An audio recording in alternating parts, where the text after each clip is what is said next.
I'm Jeannette Sirois, and I'm a professional visual artist working mainly with colored pencil and graphite. And I do large scale portraits.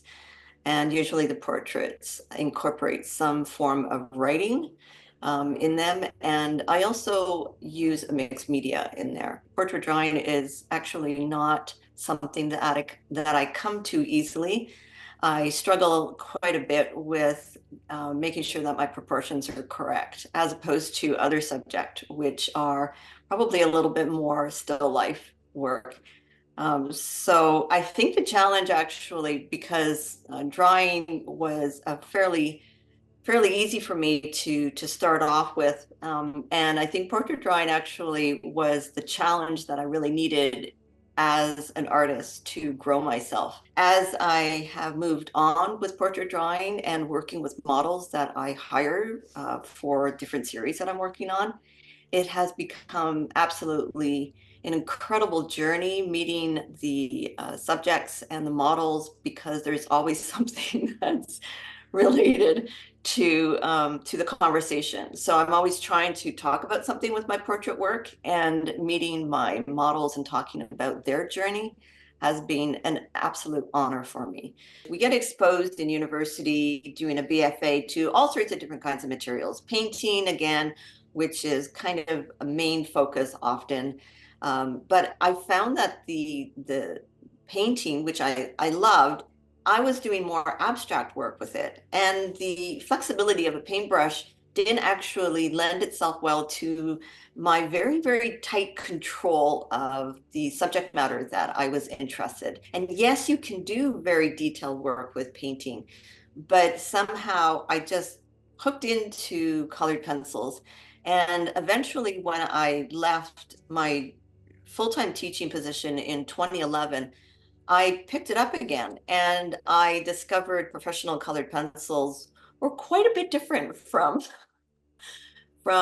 non-professional colored pencils, and the amount of pigment that you can get in it, and the really amazing professional quality of work that you can get. So it lent itself very well to who I am as an artist in terms of the hardness of the tip. The tip of a pencil is tiny. So the amount of work and effort that goes into actually doing a large scale portrait with that tiny tip is crazy. I am extremely patient. So it just really lent itself well to who I am, that control that I was actually looking for, and the ability to be able to get really good details. An important part of my journey, which took a big kind of swing away from portrait work for a long time. I hired a mentor out of New York, and they told me to stop doing portrait work. And at that time, I was quite successful at doing portrait work. And I was starting to get recognized by museums locally, more locally than outside of that. And they said, "You're not going to make any money with portrait work." So I took their word because they were professional. And I went in the direction that actually made me want to pull my eyes out every day, because it was more decorative work. And it's not that I didn't really love doing it, it was that it wasn't speaking to me. So coming back to doing portrait work again, I decided to do that at the end of 2023 and to take on this project. I always find that I am much more connected to portrait work that speaks to me about something.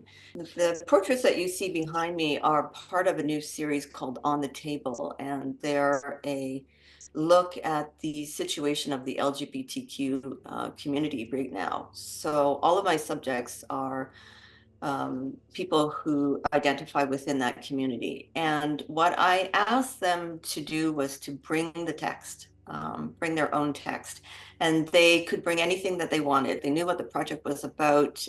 It's basically, we are just living in our space. We want peace and love, and it's not even about acceptance, but it's just about peace and love and just living our lives. And so I had a discussion with the models about that. So the words for this series are words that identify to the heart of the model.